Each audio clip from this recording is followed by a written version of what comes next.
much for joining us here in San Antonio and setting off this wonderful week of success for our entrepreneurs, getting us excited, getting us thrilled, looking at where we've come, but also where we want to go.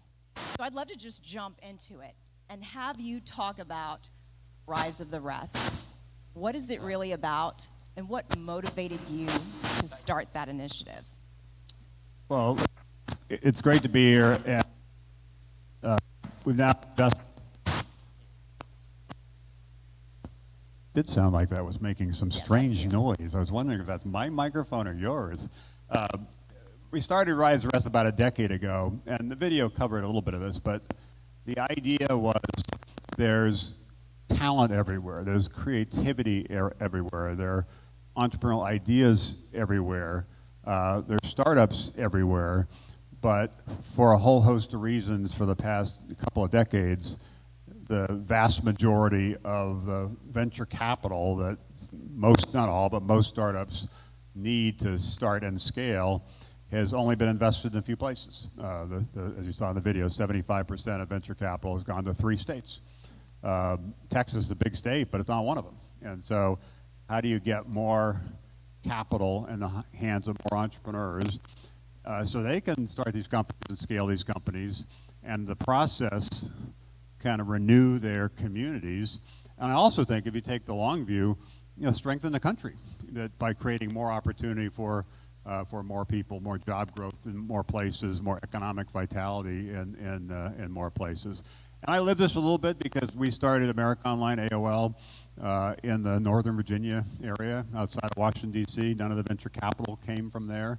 It was hard to do a startup there. Most people didn't take us seriously.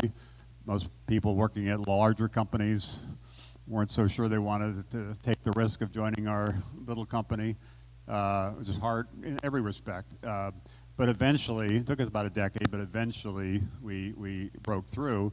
And having lived that, I think I have a certain empathy and maybe passion for the entrepreneurs in places like San Antonio that could be in San Francisco or New York or even near here in Austin, but choose to be here for a variety of reasons. And how do we make sure that this next wave of innovation gives the entrepreneurs, including the people in this room, the opportunity to build some of the the really exciting companies of tomorrow? You're seeing so much and watching how these technologies are being built in the U.S. You are so busy, but you found the time to write a book about it. What was that drive to publish a book about what you were seeing? I had to write the book. It wasn't a choice. As you said, after spending much of the decade traveling around, visiting lots of cities, meeting lots of entrepreneurs, seeing lots of things, I found it startling and exciting and encouraging, and realized when I talk to people about what's happening in this city or what's happening in that city, most people have no idea. They just think all the action is in places like Silicon Valley. I have no idea there are things happening in other cities. So that really led me to say, I need to tell this story. We need to showcase these entrepreneurs and showcase some of these cities so more people do realize what's happening. And hopefully that will lead, even in a place like San Antonio, more people who have ideas to take the risk of starting a company. Hopefully that will lead to more people in the area backing these entrepreneurs. Hopefully it will lead to more people more broadly in the region or even in the country being willing to kind of help these companies get to the next level.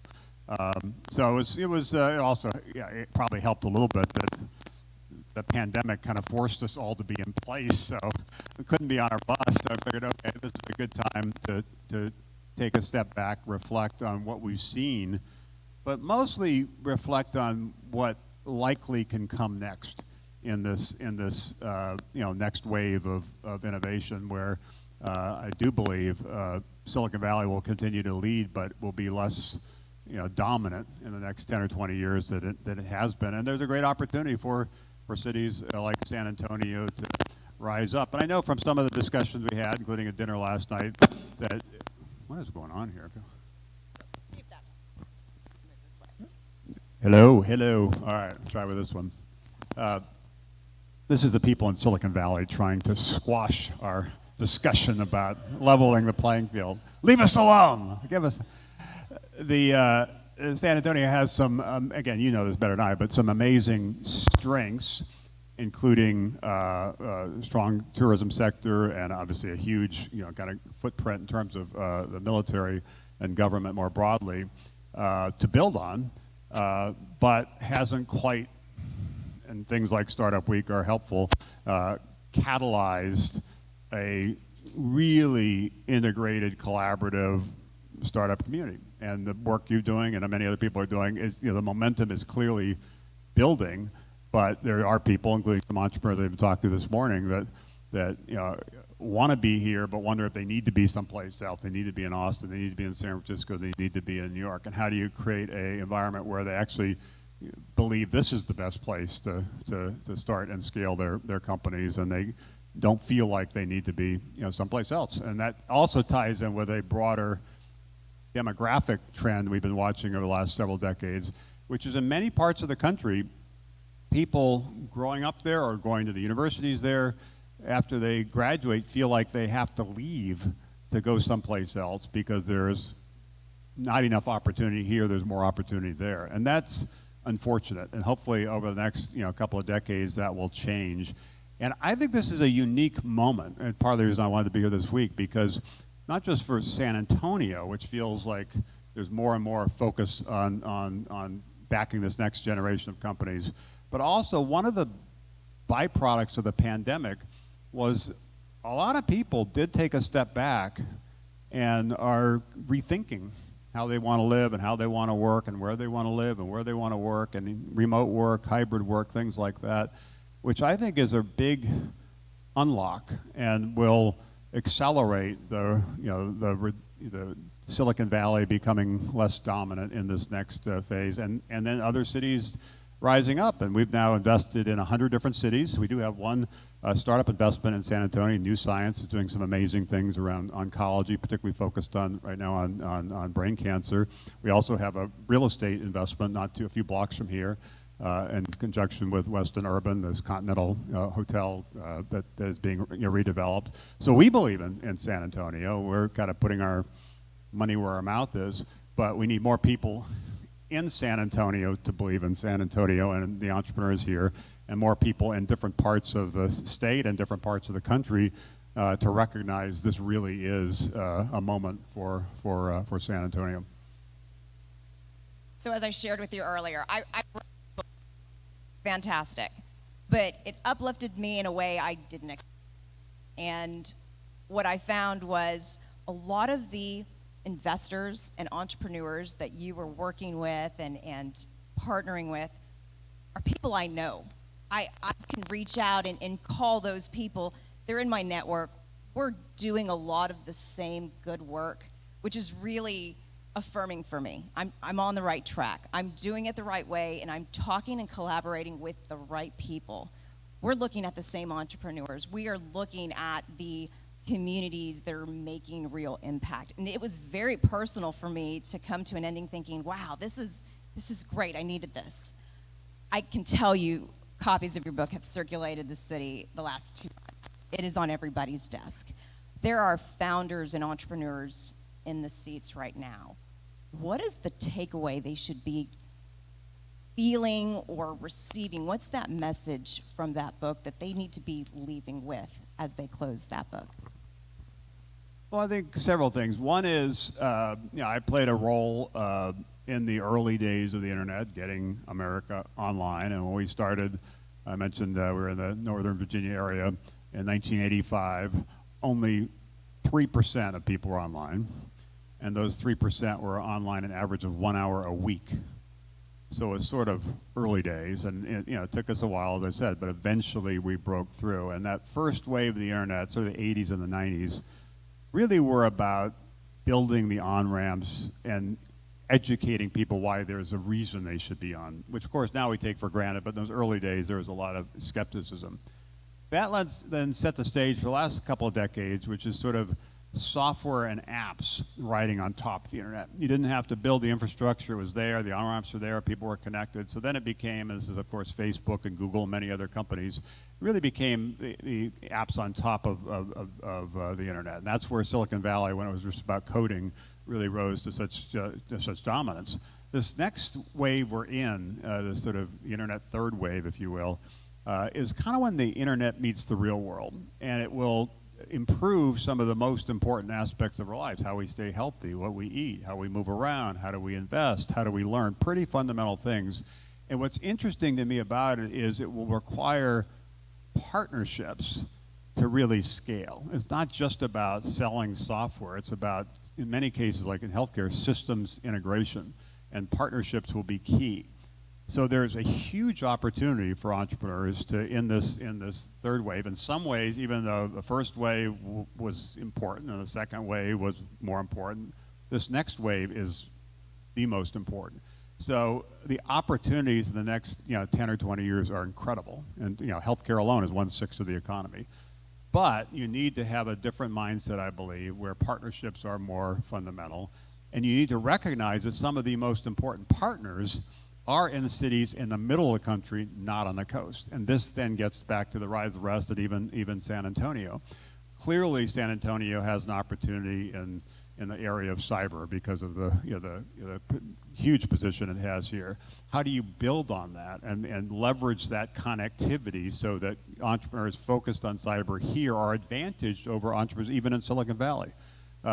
Also in healthcare, particularly around life sciences, there's a lot of opportunities here. How, again, do you advantage that? How do you make it easier for people to establish partnerships with for example, here in Texas, MD Anderson, which is one of the most respected, maybe the most respected, kind of cancer institution in the country. Those partnerships are going to become critically important. And as we move into this third wave, and as talent starts to disperse again, kind of a boomerang of some people left returning, and as communities like San Antonio really double down, triple down on startups, that's an opportunity that is kind of a little bit of a once-in-a-lifetime opportunity for people in the communities and the cities themselves. So my hope is that some of the momentum that's been building over the last few years, and even what's happening this week, is a little bit of that.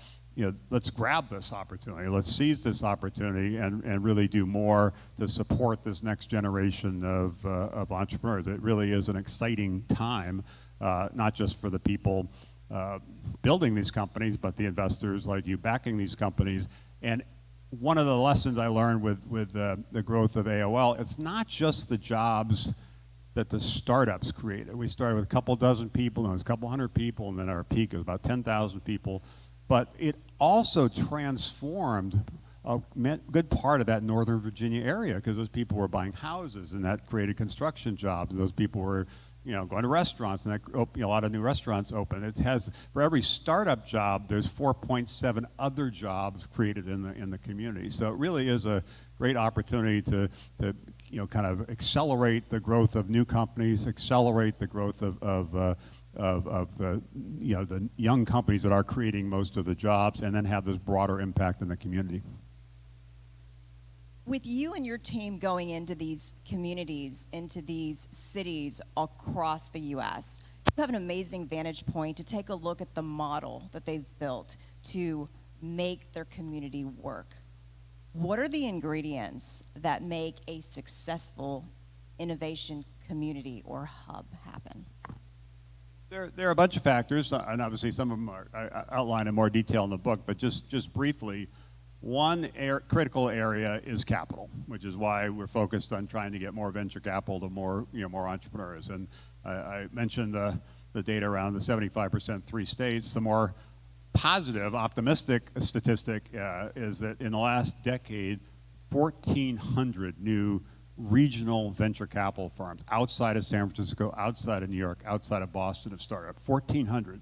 So that really shows that there, and even here, I know there's a number of venture firms that didn't exist 10 years ago that are now focused here. That's the story all across America. So that's helpful on the capital side. We're starting to make some progress. We also talked about the talent side. How do you slow the brain drain of people leaving and create this boomerang of people returning? And how do you, we even talked about this last night with the UTSA president, how do you make sure that people graduating, more of them stay as opposed to leave? So that talent piece is critically important. Another piece that's critically important is culture. How do you create a culture that is celebrating the risk-taking associated with this? And many cities around the country are a little too cautious, a little too risk-averse, a little too focused on kind of the status quo as opposed to leaning into the future, and also often sort of siloed, fragmented. One of the encouraging things I heard last night and even this morning is how San Antonio is really much more collaborative. That's one of the key themes even of the Startup Week. So that's super helpful. The other thing that's super helpful, and San Antonio has this now, maybe didn't have this 10 years ago, are these tentpole companies that their success leads to other success. And obviously, Rackspace and more recently Skipcart are examples of that. That number one, they create they surprise people in the community. Like, I didn't know we could do that. I didn't know we could build a company that, of that scale, of that value, that created that many jobs and that much, wealth. That kind of gets people's attention. Number two, some of the people that were part of that company, like you, then leave to support the next generation of companies, either as an investor or a mentor, or sometimes as an entrepreneur starting another company. It creates this broader kind of increasing returns, network effect, kind of dynamic. That then attracts the capital from other places. People say, oh, something's going on there. I should pay more attention to it. And this, of course, is what drove the success of Austin, not too far down the highway. Always had a great university, always had some research investment, particularly in semiconductors, but the success of Dell clearly helped put Austin on the map. The success of Microsoft helped put Seattle on the map. The success more recently of a company in Indianapolis called ExactTarget that was acquired by Salesforce put Indianapolis on the map. So there's more momentum here than there was even 10 years ago because of the success of some of those companies. The question is, how do you best capitalize on that and really kind of build on it so it becomes a sustainable kind of phenomenon as opposed to a kind of just more of a blip? And it's helpful, as we've seen in some of the instances I mentioned, when those founding entrepreneurs stay in the community and reinvest in the community as opposed to leave or focus their attention somewhere else. You've had great success as an entrepreneur. Then you moved across the table as an investor, a venture capitalist, and now you're investing in startups. We have a number of startups in the room today and a number of investors. We'd love to know, what is your investment criteria when you make a decision to invest? Well, I should say we have different, my investment firm Revolution, we have different strategies and different groups. So we've got the very early stage seed fund, the Rise the Rest seed fund that we've been talking about, where we've made 200 investments in 100 cities in partnership with over 300 regional venture firms. So we work closely with lots of firms all around the country. We also have Revolution Ventures, which is more of a classic Series A kind of investor. And we have a later stage fund called Revolution Growth that obviously is investing in companies when they're really scaling, usually 2, 3, 4 years before they go public. And we also, as I mentioned, have this real estate effort, including this project here in San Antonio. We've done projects in other cities as well. So this question is a little bit different depending on kind of what phase of the business you're in, obviously. But for the earliest stage, particularly with what we're doing with Rise the Rest, number one, it's the idea. Is it an interesting idea? Does it have the potential to be a significant business? Does it have the potential to really be disruptive? There's something about the idea that's intriguing and feels like, maybe that could happen. If it does happen, maybe this company could be a significant success. Number two, obviously, is the team, not just the entrepreneur, but the team around them. We have learned that entrepreneurship is a team sport. So, of course, the founding CEO is going to be important, but the team around them, often co-founders or the initial people on the team, is hugely important, particularly making sure that whatever they're trying to do, whatever industry they're focused on, they have the balance between fresh perspective, but also some domain expertise. And in a world where partnerships become more important, that actually becomes hugely significant, because some of these key partners may not want to partner with you if they don't think you understand, their industry and some of their dynamics. So the team is obviously important.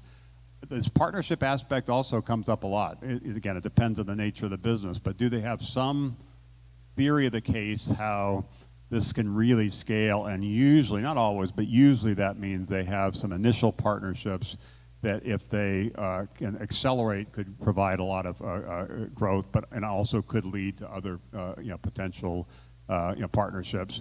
And then just some early evidence that there's product market fit, that the mice are eating the cheese. It could be early, and usually it is pretty early in terms of some of that basic evidence. But those are some of the ones that we look at. I'm not sure it's different than what you look at or others look at. It's always a mix of factors. People generally say they invest in the people, number one. The reason I put that number two is when you're an investor, you're actually investing in that person doing that particular idea, that particular company.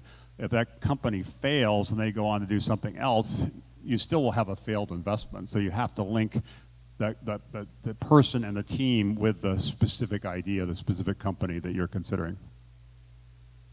So it's easy when we have entrepreneurs that have had success that go on to do their next thing and their next thing. The first-time founder, there's no track record. How do you go about assessing potential? Well, I was a first-time founder. I was when we started AOL, I was 25, and as I mentioned, the idea of the internet was still viewed as almost fanciful. Like, you really think like normal people will ever want to get online? And it just seems crazy to most people.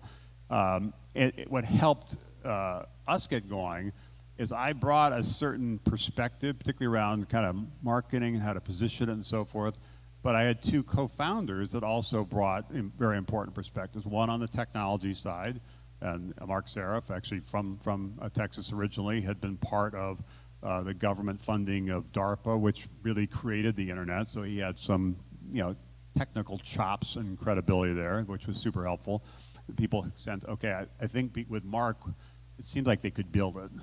And then the other co-founder, Jim Kimsey, was quite a bit older, 20 years older, and had a lot of success in business. So people said, okay, well, we've got somebody who can, help raise the money and sort of provide what sometimes was called, a little pejoratively, but adult supervision, that helped the little kids, bright-eyed Steve to, kind of understand the real world.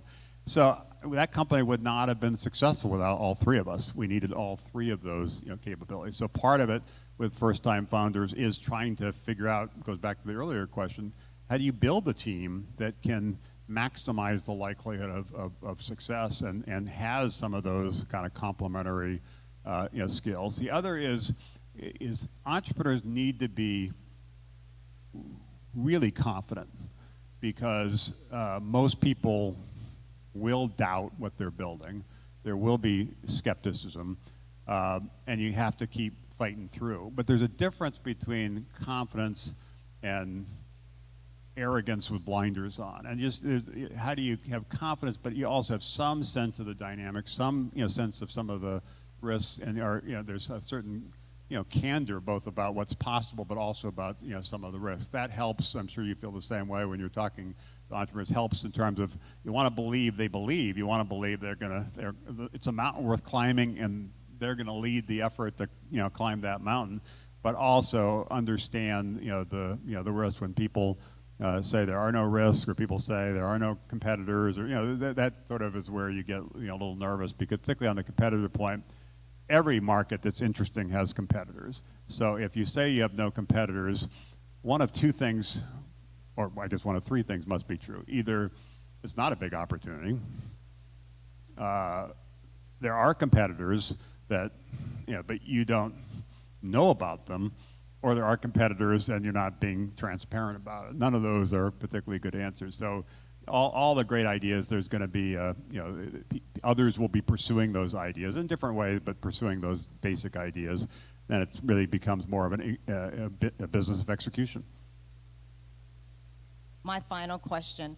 I don't have a wand, but if I had a magic wand and I gave it to you, and there was one change you could make about the way we approach entrepreneurship in America, what would that change be? Well, it really ties in with obviously the book. The magic wand would be leveling the playing field. So everybody everywhere who has an idea has a shot at building a company, a shot at the American dream, and that every community gets the benefit of some of these new companies and some of the kind of the jobs of the future. Part of the problem we have in this country, outside of the things that we're all focused on with our specific companies or specific industries, is there are a lot of people who are feeling left out and left behind. That the innovation economy, where we talk about this disruptive company in Silicon Valley or what have you, isn't helping them, isn't helping their family, isn't helping their community. They're anxious and worried about the future, not optimistic about the future. And there are many facets to that, but one is creating more companies that create more jobs, and not just the tech jobs, the broader jobs that come with these companies. I'll just give you a couple examples. The first stop of our first Rise the Rest tour over 8 years ago was in Detroit. I was back there just a couple weeks ago. And Detroit, 100 years ago, was essentially Silicon Valley of its time. That the car was the hot technology. Detroit was rocking. People were flocking to Detroit, and it was a boom town. By the way, 100 years ago, Silicon Valley was just farms. It was growing fruit, not startups, just for the record. And then Detroit kind of lost its way, and in a half century lost 60% of its population. And the year before we rolled in on our Rise the Rest bus, the city of Detroit, which was once Silicon Valley, went bankrupt.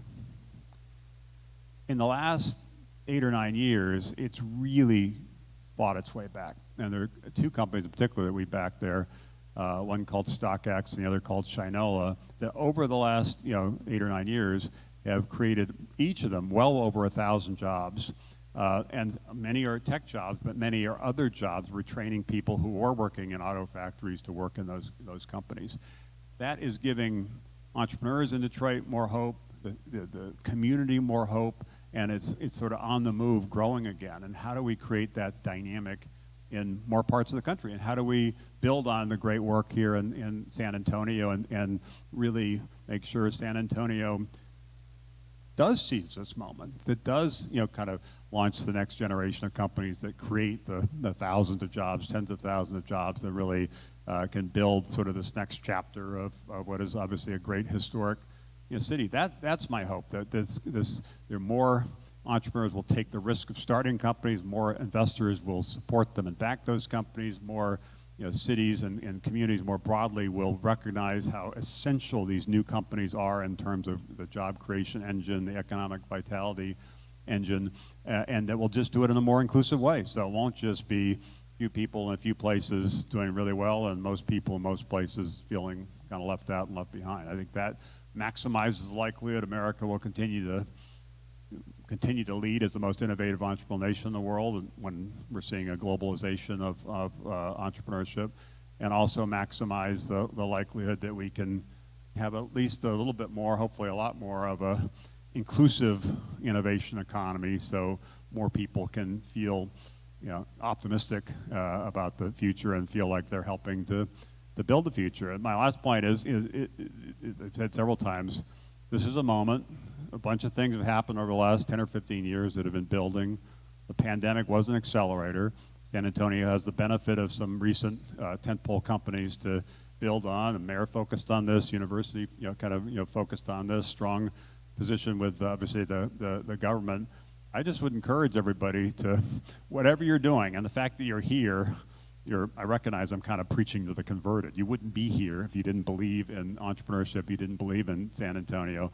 But this is the moment. And so just trying to do a little bit more, maybe a lot more over the next year or two to capitalize on this moment, I think will maximize the likelihood that San Antonio really is on the rise. And while it always will be this wonderful city for tourists, and there'll always be the Alamo and other things like that, that San Antonio will be more and more known for the companies it's birthing, not just some of the history that it's part of. Steve, we've enjoyed this discussion, haven't we? Wonderful. Great information. I'm going to do a quick check on time. Are we at time, or do we have any questions for Steve? Oh, question?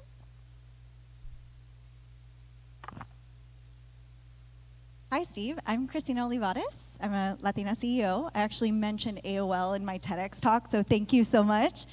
Because of your company, I've excelled into social media. But my question for you is, Latinas are the fastest growing segment in the United States. What would your company, as well as other investors, do to help us get the funding that we need? Because just like you said in your last point, and Kat even mentioned it, there is a segment where we are not being seen, we are not being heard. And San Antonio right here alone has that talent. So what will you and the future investors do to help us be able to get that capital?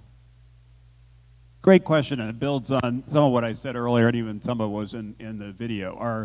Our focus when we say we're trying to level the playing field and kind of close the opportunity gap started with place when we first launched Rise the Rest, but we quickly realized that it required a broader focus and more intentionality around people as well. I mentioned in the video the statistic for Black Americans. Right now, Latinos about almost 20% of the population, but founders get less than 2% of venture capital. So there's a big gap there as well. What we do when we are in different cities is before we come to town with our bus, we are quite intentional about trying to reach out all across the community and find out which groups are doing things that are related to startups and make sure they're part of what we do when we're there. And also we're quite intentional about making sure we have a diverse mix of founders pitching on stage. As a result, over 40% of the investments we've made, 200 companies, are female founders or founders of color, which is still not what it should be, but it's much higher than you see in other venture firms. So it just requires intentionality and figuring out ways to get those on-ramps. One of the challenges investors in places like Silicon Valley have when we talk about Rise the Rest, it's gotten a little easier with the pandemic because Zoom has become another way to do pitch meetings, is they don't have the networks to connect to people in places like San Antonio.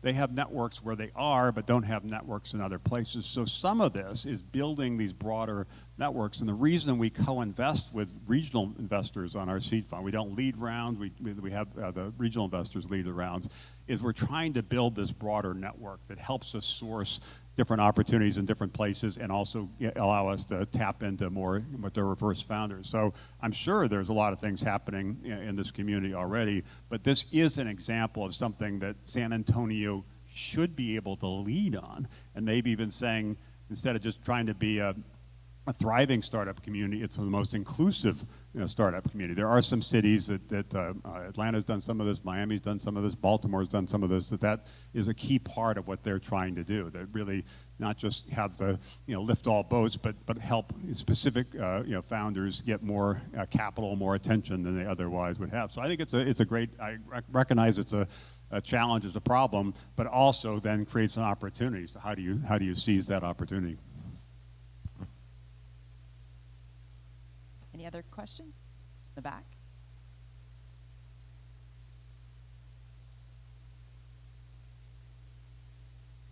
Oh. Hi, Steve. My name is Amina Thomas, formerly known as Juicy Bag Lover 3 at AOL.com, so thank you so much.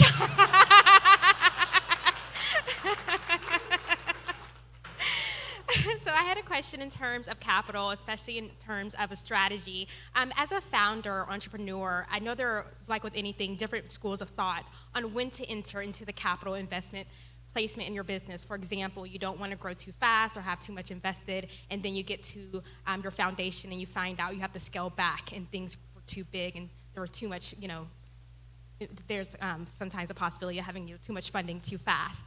So what strategy should an entrepreneur or startup use in determining when to go out and solicit funding for their startup idea? For example, should they determine that their business already has a foundation and just have a lean startup at first? Or should they just at the start go out and seek capital, but how should they determine when to do which? So what she's asking is, what's the strategy when you take in funding? At what point in your startup do you need that capital so that you're not going too fast and have to scale back? You know, what is the right tempo? At what stage in a startup do you think about acquiring? Well, I think it's a tough question because it really depends on what you're trying to build. There are some startups that are able to bootstrap. They're just able to figure out a way to get started without accessing outside capital, venture capital, other kinds of things. And if that works, that obviously gives you the maximum flexibility and maximum ownership. If you're building something that, in order to be successful, does require its scaling relatively quickly, that leads to needing to raise venture capital sooner. But it's also important, and obviously Kat knows this, most people in this room knows, that the capital you need is important. But the expertise you get and access to the networks you get in some ways is more important. So it's not just getting investors in your company, it's getting the right investors that understand what you're trying to achieve and have some ability to help you in terms of attracting members of your team or attracting partners or other kinds of things. So you have to understand kind of what the battle is. If there are ways to kind of bootstrap it, sometimes customers will essentially do a long-term commitment that gives you some assurance of revenue, of a certain predictability of revenue. Sometimes, although it's often difficult for startups, there's some ability to get some debt financing. Banks generally don't like to loan to startups because they are too risky, and it's not clear what they're loaning against in terms of specific assets, but sometimes that works. In general, though, you need to get some initial capital to get on the playing field. And one of the areas that is particularly frustrating, and it's getting better, is the way that's done in places like Silicon Valley is a friends and family round, where you have friends and family that are able to provide some of that initial capital. And that's great if you went to Stanford and then went work for Google and made a bunch of money, and other people made a bunch of money, and they think, oh, that's a great idea, I'll help back you. But most people in most parts of the country do not have friends and family that can write those checks, which is why the angel networks become so important and some of that early stage capital in these different communities. So it kind of depends on what you're trying to build. If you can stage it so you can build more and have more product market fit, more revenue, sort of without raising capital, you should do that. But in most cases, we find the entrepreneurs do decide to sooner rather than later to raise the capital, so they are able to build up the team. They are able to be more aggressive in pursuing those goals, and then they figure out the right way to stage it in terms of subsequent rounds, so they maximize the capital they have to grow, but also are minimizing things like dilution. Thank you so much. We have one more question. You can come next. Hey, thank you so much, Steve, for being here. So CPA guy, one of the things that I see in our community, right, is that the lack of financial acumen, understanding, right, and financial individuals being in the community, right? So I'm a CPA. Most of the work that we do is around advocacy and working through those. And I also believe that unlike attorneys, right, we don't really have that pro bono sort of requirement that I feel like we should, right, to especially some of the larger firms that have those assets, they have those resources. My question to you is, at what point do you feel, with all the investments that you had, do you either bring in a CPA or do you bring in that person that has that financial acumen to really help these small businesses or, well, startups become successful? Well, it goes back to what I said before. I think you need to be successful. You need the right team. And every company is a little bit different in terms of what the key ingredients are.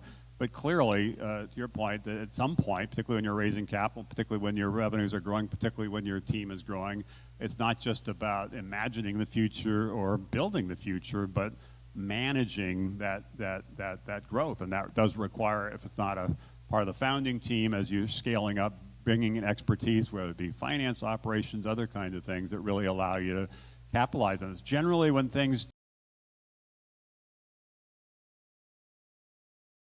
mostly to do with you didn't have the right people, or you didn't have the right people focused on the right priorities. That's really where things usually break down. And as entrepreneurs are scaling, I think they constantly have to take a step back and say, do we have the right team? Not for today, but what we think the company might look like 2 years from now. And the ones that are building towards that and not getting surprised are generally the ones that are more successful.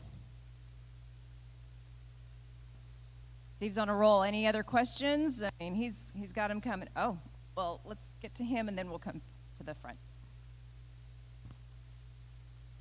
Actually, in my case, it's more of a testament to Steve.